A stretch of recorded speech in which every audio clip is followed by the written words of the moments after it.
पानी जो किसान लगा रहे हैं इसमें गोबर है और गोबर को जो गोबर की खाद है उसको किसान भाई किस तरह से खेत में इस्तेमाल कर रहे हैं वो हम आपको दिखाने चाह रहे हैं। जो आप भी अपने खेत में उस तरह से आप कर सकते हैं, आप अपनी पैदावार को बढ़ा सकते हैं। तो ये हम आपको दिखा रहे हैं कि आप अपने खेत की जो पैदावार है, अपने फसल की जो पैदावार है वो आप कैसे बढ़ाएं।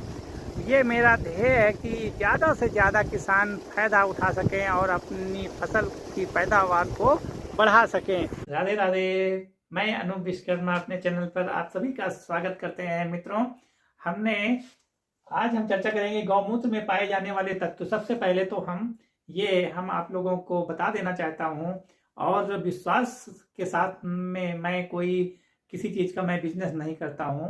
ये पहले ही तरह से आप जान लीजिए कि मैं सिर्फ एक खेती बाड़ी करता हूँ और अपने घर में पौधों को उगाता हूँ और अपने गार्डनिंग का काम मैं करता हूँ। तो पहले मैं बता दूँ, किसी प्रकार का मैं व्यापार नहीं करता हूँ। मतलब इससे रिलेटेड, गौमूत्र से रिलेटेड मुझे कोई भी ऐसा नहीं है कि मैं कोई व्यापारी हूँ। मैं सिर्फ आप लोगों को जो मुझे खेती बाड़ी में हम यूज़ करते हैं, जो हम अपने पौधों में जो यूज़ करते हैं, उसका जो फल मिलता है मित्रों, वो हम आपके सामने मैं प्रेजेंट करता हूँ। तो जो मैं आप लोगों को बताता हूँ, अगर मैंने मेरे बताए हुए उसमें अगर कोई भी मैं एक वीडियो, मैं चैनल का नाम नहीं लूँगा, ना मैं उनका नाम लूँगा, क्योंकि मेरा चैनल तो बहुत छोटा है और उनका चैनल बड़ा भी है और वो व्यापारी भी हैं। तो मैं किसी का नाम नहीं लेता हूँ, नाम लेना ठीक भी नहीं है। लेकिन इतना मुझे तकलीफ होती है कि अगर हम किसी चीज़ का मैंने बताया या तो उससे लोगों का ट्रस्ट हमारे ऊपर होता है। वो उस चीज़ को जो मैं बता रहा हूँ, बहुत से जो मेरा परिवार है वो मुझे विश्वास करता है ना। मैं जो आपको मैं बता रहा हूँ, तो बहुत से ऐसे हैं जो मेरे ऊपर पूरा विश्वास करते हैं और मैं जितना भी मैं आप लोगों को मैं बताता हूँ, मैं पूरे दावे के साथ, मैं तथ्यों के साथ मैं बताता हूँ।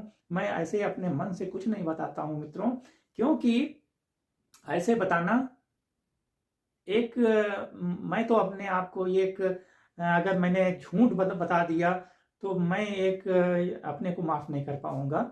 और मैं आपको ये भी मैं विश्वास दिलाता हूँ कि रोज़ मैं सुबह नहा धो करके पूजा पाठ करके तब मैं अपना ये चैनल का ये सब मैं देखता हूँ। तो इसलिए मुझे फ्रॉड, झूठ बोलना ये सब मुझे पसंद नहीं है। आप मेरे भी वीडियो आप देखते होंगे कि क्लिक पैड में बिल्कुल भी मैं अपना वीडियो नहीं बनाता हूँ। तो मैं अब ज़्यादा आगे खींचना ठीक नहीं है। तो मैं आपको बता दूं कि जो उन भाइयों ने ये बताया कि जो गौमूत्र में पाए जाने वाले तत्व कौन कौन से हैं, उनको ज्ञान नहीं है। वो कहते हैं उसका कोई ना गोबर में कुछ होता है ना गौमूत्र में कुछ होता है। जो जो जी जीवामृत, ये जीवामृत जो बनाया जाता है, इसमें मित्रों उन्होंने ये बोल दिया कि इसमें गोबर और गौमूत्र का कोई भी उसका कोई फायदा नहीं करता है। तो मित्रों, मैं आपको बता दूं कि जो मेरी गौ माता है, जो मेरी पुरातन से चला आ रहा है, उसका एक एक चीज, चाहे वो दूध हो, चाहे दही हो, चाहे उसका गोबर हो, चाहे उसका मूत्र हो, एक एक चीज उसका, मतलब ज्यादा तो मैं नहीं कहूँगा, लेकिन उसका दूध भी अगर ऐसा ना होता तो हमारे कृष्ण भगवान जी देखिए कहाँ से कहाँ जो है ना। तो मित्रों, अब मैं आपको बता रहा हूँ कि गौमूत्र में पाए जाने वाले तत्व कौन कौन से हैं। तो सबसे पहले नंबर 1 पर के क्या है? नाइट्रोजन। और नाइट्रोजन का काम क्या होता है मित्रों, आप लोगों को नहीं पता है। उन भाई को अगर मेरा वीडियो देख रहे हैं तो वो भी देख लें कि गौमूत्र मैं साक्ष्य के साथ में पूरा मैंने उनका वीडियो जब देखा तो उसके बाद जब मेरे तो होश उड़ गए कि हमने जो बताया तो क्या मैंने गलत जो शिक्षा दे दी है, गलत लोगों को ज्ञान दे दिया। तो मैंने पूरा नेट जितना भी था सब मैंने टटोल डाला, लेकिन मैं जो निकला एकदम खरा। उसमें क्या क्या होता है ये मैं एक एक शब्द में आपको बताऊंगा कि गौमूत्र क्या चीज है और जो हमारी गौ माता है वो क्या है, गोबर गौ माता में जो गोबर होता है वो कितना पावरफुल होता है, सब चीजें डिटेल में मैं बताऊंगा आपको। तो नंबर 1 ये नाइट्रोजन। अब नाइट्रोजन का काम क्या होता है, यह पौधों की वृद्धि में सहायक होता है। जो हमारे पेड़ में डाल दो, पौधों में डाल दो, किसी आप उसमें आप पौधों में, छोटे पौधों में, बड़े पौधों में, किसी में भी आप डालेंगे तो उसकी जो वृद्धि होगी, जो उसका विकास होगा, उसमें तीव्र गति आपको मिलेगी, वृद्धि में सहायक करता है वो। तो इतना आप जान लीजिए, नाइट्रोजन का तो आप जान गए। नंबर 2 है फास्फोरस। अब फास्फोरस का काम क्या है, अब वो जानते ही नहीं है। वो कह रहे हैं कि भैया गौमूत्र का कोई काम ही नहीं है, सिर्फ जो है जंगल की मिट्टी और उसमें जो आटा डाला जाता है, गुड़ डाला जाता है, ये पता नहीं क्या क्या वो जो है समझा दिया लोगों को। अब उनको ये नहीं पता है कि उसमें नाइट्रोजन भी होता है, फास्फोरस भी होता है। और आगे मैं बताता चल रहा हूं, यह ऊर्जा स्थानांतरण और कोशिकाओं की वृद्धि में मदद करता है। फास्फोरस, उनको इतना ज्ञान ही नहीं, लोगों को गलत जो है वो समझा रहे हैं। मैं आपको बता दूं, नाइट्रोजन फास्फोरस के बाद पोटेशियम भी उसमें है। मित्रों, पोटेशियम पौधों में रोग प्रतिरोधक क्षमता बढ़ा देता है। पोटेशियम, उसमें रोग नहीं लगेंगे अगर आप गौमूत्र का इस्तेमाल करेंगे। गौ गोबर और उससे जीवामृत अगर बना हुआ आप करेंगे तो जब पोटेशियम उसमें है तो पौधों में रोग प्रतिरोधक क्षमता जो है वो रोग नहीं लगेंगे। ये मैं बता देना चाहता हूं, अगर वो अच्छी तरह से मेरा वीडियो देख रहे हैं। मुझे वीडियो ये बनाना इसलिए है कि मैंने जो बताया उसके मुताबिक उन्होंने जो ज्ञान दिया, उनके मैंने जो वीडियो मैंने देखी तो मुझे बहुत तकलीफ हुई। तो उसी तरह से हमने सोचा कि एक वीडियो ये बनाना बहुत जरूरी है। नंबर 4 सोडियम भी होता है। नाइट्रोजन, फास्फोरस, पोटेशियम, सोडियम मिट्टी की पीएच संतुलन बनाए रखने में मदद करता है। ये हमने कोई भी चीज गलत ना आए तो हमने इसको पूरा ये बनाया। हमने कहा कि लोगों के सामने मैं अपना वीडियो ये इसलिए बनाऊं कि लोग ये ना समझे कि मैं गलत शिक्षा दे रहा हूं।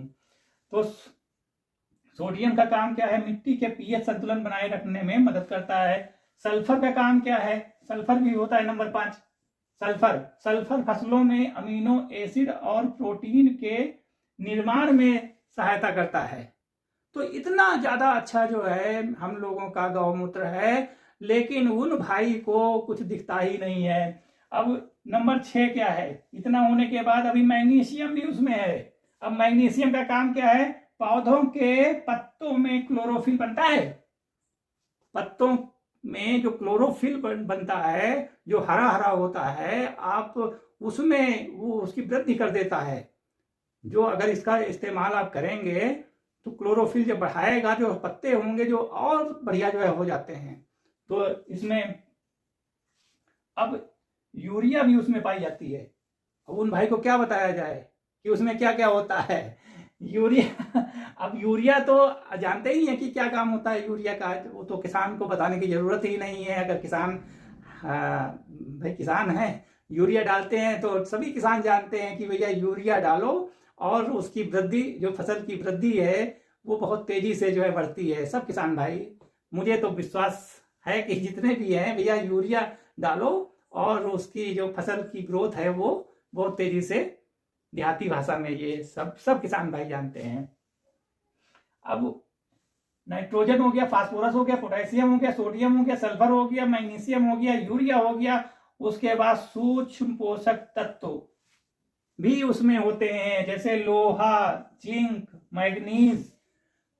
तो इतना सब होने के बावजूद वो जो है अपना वीडियो बना करके और लोगों को ये कह रहे हैं कि जीवामृत में गौमूत्र और गोबर में कुछ होता ही नहीं है, उससे कोई फसल पर कोई प्रभाव ही नहीं पड़ता है। अरे मित्रों, जब इतना ज्यादा सब जो है आप देख रहे हैं पूरा, तो इतना क्या कोई बेवकूफ है भाई? इतना जो हमने बताया ये सब जो है उसमें पाया जाता है, तो क्या आप लोग, जब हमने बता दिया कि ये सब चीजें हैं, तो क्या आप लोग बेवकूफ हैं?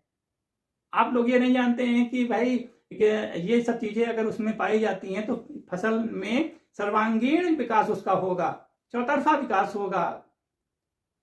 तो मित्रों, आप किसी के बहकावे में ना आए, आप किसी के गलत वीडियो ना देखें। मैं जो आपको मैं वीडियो में बताऊंगा वो पूरा का पूरा एकदम प्रमाणित मैं बताऊंगा। जो भी मैं बता रहा हूं आप मेरा वीडियो पर पूरा विश्वास कर लीजिए मित्रों। मैं आपको अपने गार्डन में मैंने जो बनाया था उसका उपयोग ऐसा तो है नहीं कि वो नाली में हमने फेंक दिया। हमने जो बनाया तो वो क्या ऐसा तो है नहीं कि उसको हमने फेंक दिया। हमारे बगल में तालाब है तो मैंने तालाब में मैं ऐसा तो नहीं किया। हमने एक एक पौधों में एक एक लीटर सब में जो है हमने डाला, और जिसका रिजल्ट बहुत अच्छा आया, बहुत ही अच्छा रिजल्ट आया। जो हमारी पूरी आप गार्डन आप देखेंगे आगे, क्योंकि अभी नया नया सब ये सब हो रहा है, तो आगे चल के जो हम दिखाएंगे, जैसे हमारा टमाटर है, अब टमाटर में हमने अच्छा उसमें डाला, तो आप मेरे टमाटर के पौधे देख लीजिए। हमने बैंगन के पौधे में जो है डाला, मेरा बैंगन का पौधा देख लीजिए। हमने गेंदा में डाला, गुलाब में डाला, गुड़हल में डाला। तो ये सब इतना अपने पौधों में हम डाल रहे हैं। अरे काली मकोई में डाल दिया तो काली मकोई तो इतनी इतनी उसकी तीव्र ग्रोथ हुई है कि आपको मैं क्या बताऊं। तुलसी का पौधा आप मेरा देख लीजिए, रामा तुलसी देख लीजिए, श्यामा तुलसी देख लीजिए, बहुत गजब का रिजल्ट जो है आपको मिलेगा मित्रों। तो आप किसी दूसरे के वीडियो पे बहकाओं में ना आए, और मेरा जीवामृत आप, क्योंकि मैं कोई बेचने का काम नहीं करता हूं मित्रों, मैं जो यहाँ पर बनाता हूं, अभी मैं मेरा जो ताजे गोबर से और गौमूत्र से और गुड़ से सब मिला करके जो मेरा है, अभी 1 महीना मैंने बोला था जो ताजे गोबर से खाद बनाने का वो था, हमने 1 महीने का समय दिया था, अभी पूरा नहीं हुआ है। और वो जब 1 महीने का पूरा हो जाएगा तो वो भी वीडियो मैं आपको दिखाऊंगा, और आपको करके पूरा एक्सपेरिमेंट करके अपने पौधों में डाल करके मैं आपको पूरा विश्वास मैं आपको दिलाता हूं कि उसका रिजल्ट 101% सही होगा मित्रों। आप पूरा अच्छी तरह से, और अगर मान लीजिए कोई गलत उसमें कुछ रिजल्ट आता है तो वो पहले मैं आपको बताऊंगा। अगर कोई मुझे दिखता है उसमें कोई कमी दिखती है तो ऐसा नहीं है कि मैं उसको छिपा दूंगा, मैं उसको जरूर मैं आपको अंदर मैं बताऊंगा कि उसकी ये कमी है, ऐसा बचाव कर लीजिए। तो आप मेरा वीडियो देखिए और पूरा विश्वास से उसका अमल करिए। और जो जीवामृत वाला मेरा चैनल वो है वीडियो, वो जरूर और जरूर देखिए, मेरा चैनल सब्सक्राइब कर लीजिए। और मैं जीवामृत का जो हमने उसमें बनाने की प्रक्रिया बताई है वो उसको बनाइए। और इसका जो गोबर है, गौमूत्र, ये सब आप, अगर गौमूत्र नहीं मिलता है, अगर आपको गोबर नहीं मिलता है गाय का, तो भैंस का भी, किसी का भी हो, वो सब चलता है, सब रिजल्ट अच्छा मिलेगा। लेकिन गाय का अगर मिल जाता है, जिसके यहाँ गाय पली हुई है, तो बहुत ही उसका अच्छा रिजल्ट मिलेगा मित्रों। आज हम अभी गए थे, जो हमने वहाँ पर किसानों को भी समझाया, और एक जगह पर गाय का गोबर की खाद कैसे इस्तेमाल की जा रही है वो भी वीडियो मेरा पूरा अच्छी तरह से आप देखिए। और कैसे गाय का गोबर खेत में वो इस्तेमाल कर रहे हैं। गेहूं की फसल वो ले रहे थे, किसान भाई सिंचाई कर रहे थे, और पलेवा इसको बोलते हैं, तो उसका पलेवा कर रहे थे, मतलब पानी लगा रहे थे। और जब वो उसकी हो जाएगा फिर उसके बाद वो जुताई उताई करके पाटा दे करके फिर उसमें बुआई करेंगे। तो मित्रों वो भी आप वीडियो इसी में हम ज्वाइन करके पूरा बना करके मैं दे रहा हूँ। पूरा वीडियो लास्ट तक आप लोग देखिए और पूरी नॉलेज आप मुझसे लीजिए। अच्छा लगे तो लाइक करिए, शेयर करिए और सब्सक्राइब भी करिए। तो ये मित्रों यहाँ पर देखिए ये पानी लगा हुआ है और किसान उधर आप देख सकते हैं कि यहाँ पर जो पानी है उसको पिड़ियाना बोलते हैं। तो पानी को पिड़िया रहे हैं और उनके पास में हम धीरे धीरे चलते हैं और देखते हैं कि किसान भाई क्या कर रहे हैं। तो ये दोस्तों आप देख सकते हैं कि यहाँ पर ये जो गोबर का खाद है वो देखिए खेत में ऐसे ही बिथराया गया है। उसके बाद ये पानी लगाया जाता है। पहले देखिए ये जुताई कर दिया गया है और जुताई करने के बाद जितना भी गोबर और खाद है वो सब इसमें मिल गई है और किसान भाई उसके बाद इसमें पानी लगा रहे हैं। तो आप भी देख लीजिए कि गोबर की खाद का इस्तेमाल कैसे किया जाता है। भैया इसमें ज़रा पास में आ जाओ। तो इसमें ये जो गोबर की खाद है ये पहले आपने कैसे इसको डाला था, कैसे इससे हाँ तब डाले ना, पानी लगा रहे हैं। अच्छा तो पहले नहीं जोते के बाद पहले ऐसे डाल दे रहे हो कि जोते के बाद ही मत डाल रहे हो? जोते के बाद। जोते के बाद। तो किसान भाई देखो पहले बता रहे हैं कि जोतने के बाद इसमें गोबर की खाद डाली गई, उसके बाद पानी पड़ रहा है।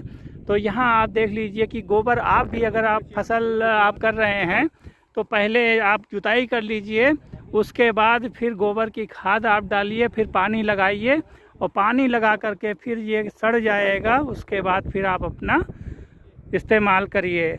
तो खेती में जिस तरह से गोबर की खाद का इस्तेमाल किया जा रहा है। और किसान भाई इसमें कौन सी आप खेती काहे की करोगे? गेहूँ। तो देखिए आप बता रहे हैं कि तो गेहूं में कौन सी खाद आप इसके बाद फिर क्या डालोगे? डाया और उसके बाद यूरिया।